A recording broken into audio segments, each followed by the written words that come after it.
안녕하세요. 선윤노법인 서울지사의 박예인 노무사입니다. 오늘은 스타트업을 위한 전문가 맞춤 실무교육 세 번째 강의를 시작하도록 하겠습니다. 예, 저번에는 창업 단계에 관련해서요 근로자와 사용자의 정의에 대해서 알아봤고요. 그래서 우리가 근로자를 사용하면서 어떤 분을 근로기준법 안에서 보호를 해야 되는지 첫 번째 강의에선 알아봤고요. 두 번째 강의에서는 근로자를 사용함에 따라서 꼭 작성을 하셔야 하는 근로계약서 작성 방법에 대해서 알아봤습니다. 오늘은요, 오늘까지는 아마 창업 단계로 들어갈 것 같은데요. 우선 직원을 채용하고 근로계약서를 작성하는 내용까지 들어가 봤고요. 그 다음은 오늘은 이렇게 4대 보험을 가입해서 인건비 제도를 활용하는 제도에 대해서 알아보도록 하겠습니다. 많은 분들이 이런 것들을 저한테 물어오시거든요. 왜냐하면 아무래도 스타트업 기업 같은 경우에는 자금력이 넉넉하지 않은데 그럼에도 불구하고 인력들을 사용을 해야 되는 경우가 굉장히 많이 있기 때문에요. 이런 것들 물어오시니까 오늘 강의 많이들 도움이 되시지 않을까라는 생각이 듭니다. 처음 사회보험에 관련해서 말씀을 드리도록 하겠습니다. 우리가 흔히들 얘기를 어떻게 하냐면요. 4대 보험, 4대 보험 이렇게 말을 합니다. 이게 맨 마지막에 나와 있는 것처럼 고용, 산재, 연금 또 건강보험 총 4가지가 있기 때문에요. 4대 보험이라고 이야기를 굉장히 많이 하시지만요. 실질적으로 우리의 정식 명칭은 사회보험이라고 이야기를 할 수가 있습니다. 여기 사회보험이라는 것은요. 사회적 위험으로부터 국민의 안정적인 삶을 보장하기 위한 사회보장제도를 이야기를 합니다. 그래서 우리가 일생 동안 살아가면서 누구나 겪을 수 있는 일들 있죠. 뭐 질병을 겪는다거나 상해, 실업, 노령에 관련해서 이런 것들이 이제 다가왔을 때 가족들의 부담을 덜어주기 위한 제도라고 생각을 하시면 될 것 같습니다. 그래서 우리가 열심히 일을 하고 돈을 버는 직장 생활을 할 때 이런 것들에 대비해 놓기 위해서 보험을 드는 것이라고 생각을 하시면 될 것 같습니다.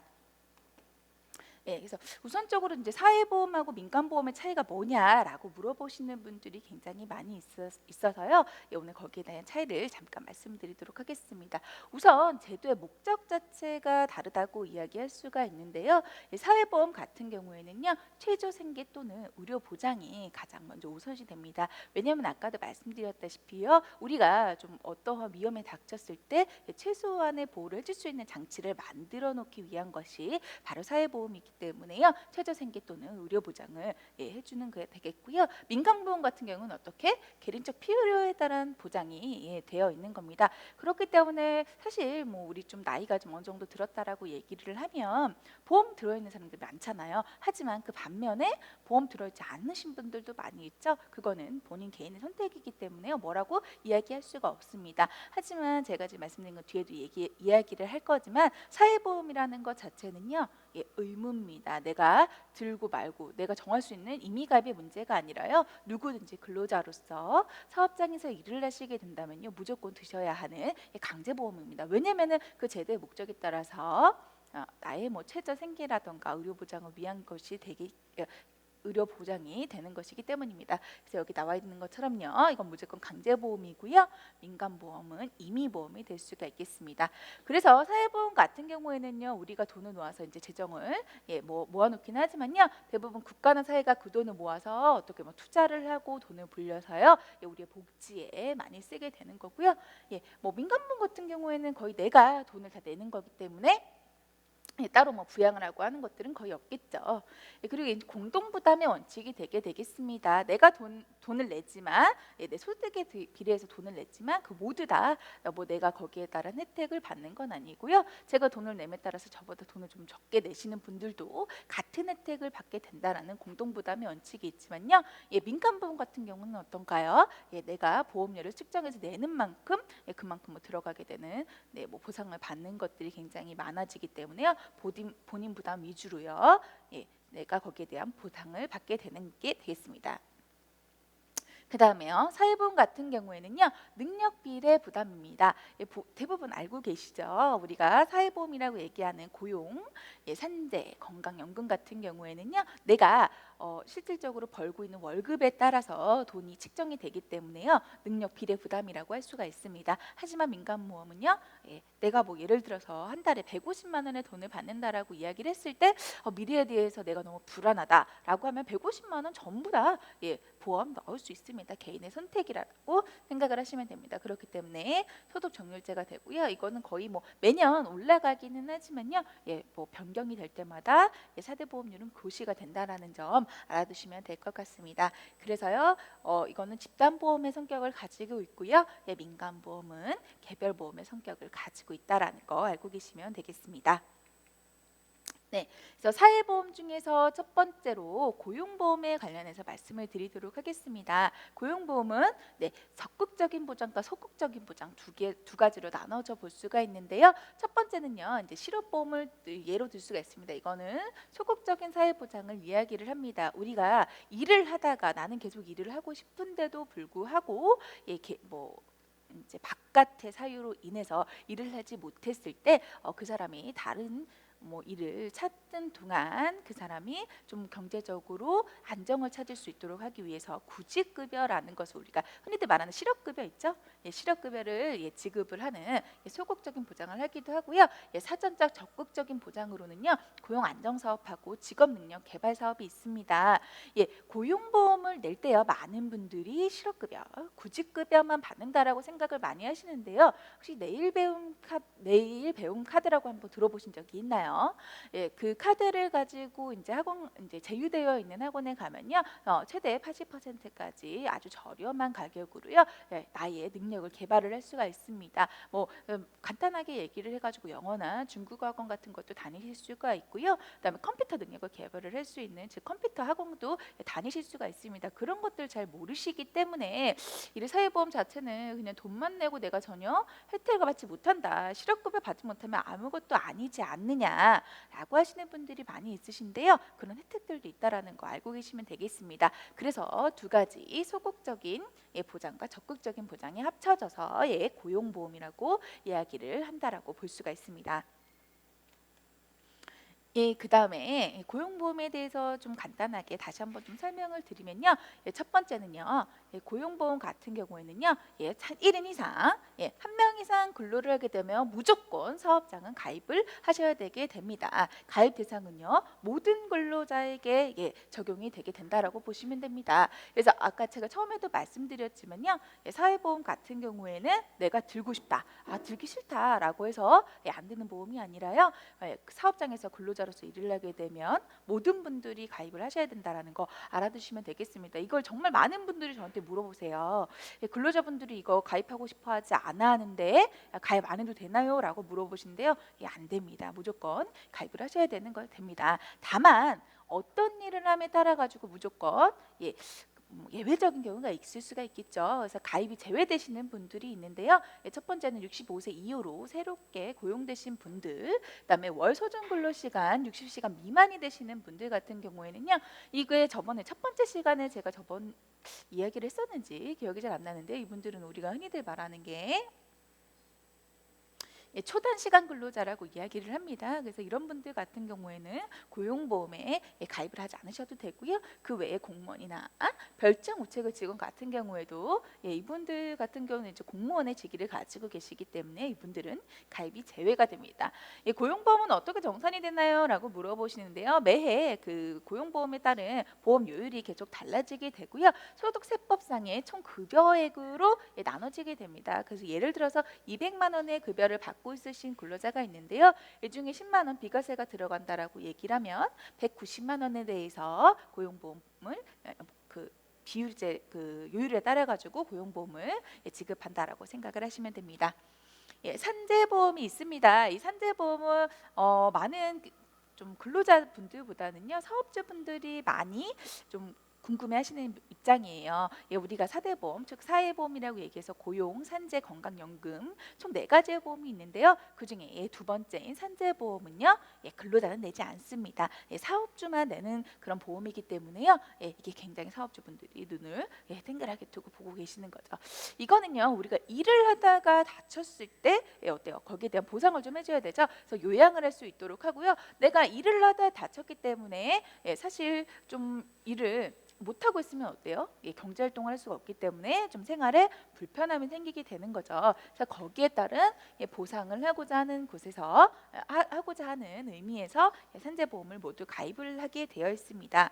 이것도 조금 더 자세히 보면요, 이것도 고용보험과 마찬가지로 1인 이상 근로자를 고용하는 사업 또는 사업장에서는 모두 가입을 무조건 하게 되어 있습니다. 특히 이렇게 산재보험을 가입하지 않았는데 예, 산업재해가 발생을 했다라고 이야기를 하면요, 거기에 따른 과태료라던가 이런 것들이 굉장히 많이 있기 때문에 예, 이 강의를 들으시는 스타트업을 하시는 모든 분들은 꼭 산재보험에 가입을 하셔야 된다라는 거 제가 말씀을 드리도록 하겠습니다. 이거는요, 예, 가입자의 대상이 없습니다. 모든 근로자에게 적용이 됩니다. 왜냐면은 일을 하다가 좀 다치신 분들 같은 경우에는 예, 예외적인 균형이 없죠. 일을 하다가 다쳤는데 뭐 누구는 보상을 하고 누구는 보상을 안 한다라고 얘기를 하면 그게 좀 말이 안 되기 때문에 예, 가입자의 대상은 모두 없는 것으로 말씀을 드리도록 하겠습니다.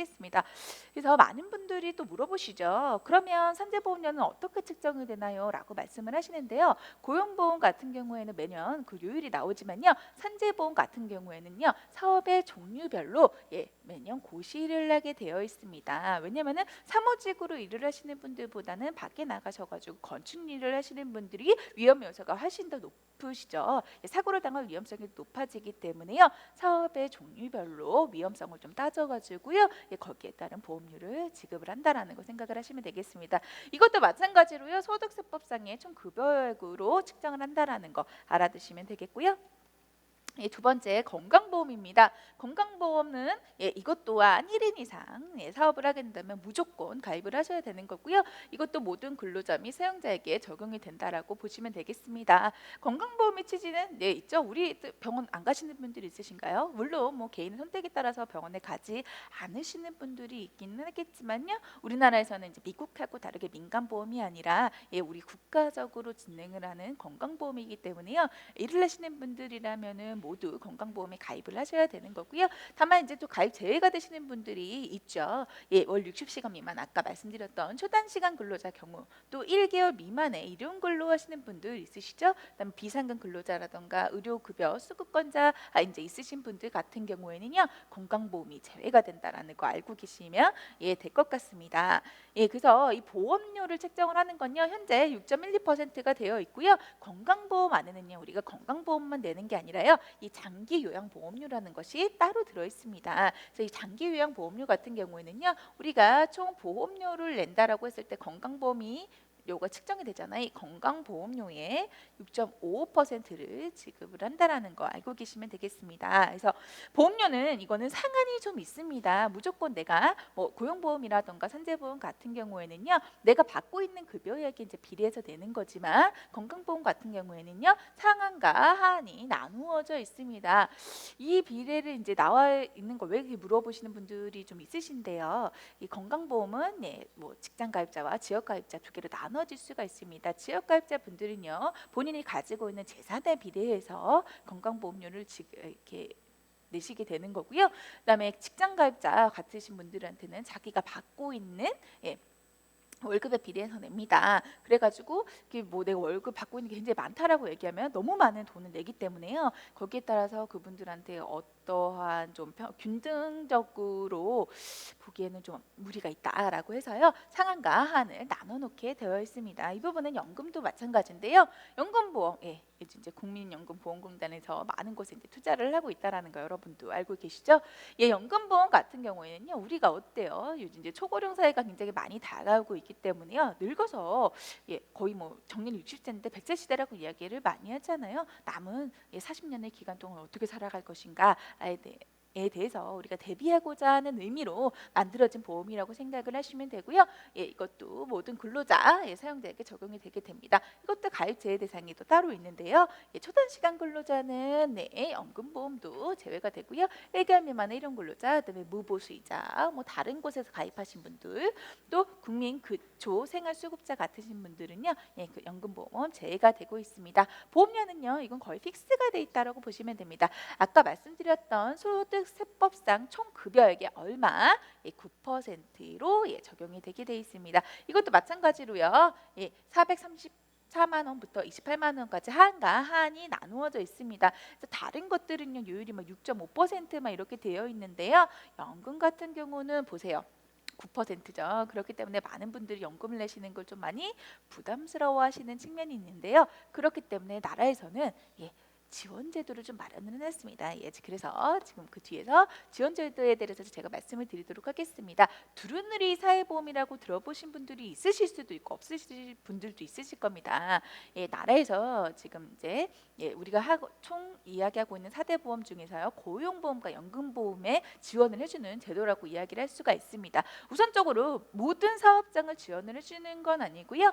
상시 근로자 10인 미만 되는 소규모 사업장에 지원을 하게 되고요. 어떤 것들 고용보험과 국민연금의 일부를 지원을 하게 됩니다. 사실 고용보험료 같은 경우에는 많은 분들이 그건 뭐 얼마 안 되지 않아 라고 생각을 많이 하실 테지만요. 아까 보셨다시피 연금보험 같은 경우는 어때요? 내가 받는 급여액의 9%를 내는 겁니다. 거의 10% 가까운 금액을 내는 거기 때문에요. 이거를 지원을 받게 되는 것에 대해서 진짜 많이 지원을 받는다라고 생각을 하시는 분들이 굉장히 많이 있으십니다. 그래서 두루누리 사회보험을 받으려면 첫 번째 아까도 말씀드렸다시피 10인 미만의 소규모 사업장에 이어야 하고요. 두 번째는 월 평균 보수가 140만 원 미만인 사업자에게 지급을 하게 되는 겁니다. 그래서 처음에 가입하신 분들한테는요, 그 보험료 60%, 또 기존에 가입을 하셨던 분들한테는 40%로 요율이 조정됐습니다. 원래는 2015년까지는요 50%로 동일하게 적용이 됐는데요.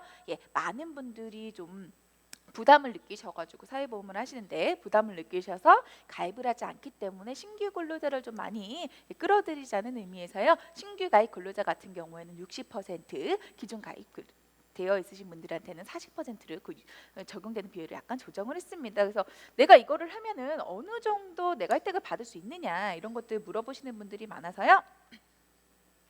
이거는 이제 두루누리 사회보험 홈페이지에 가면 나와 있는 내용인데요.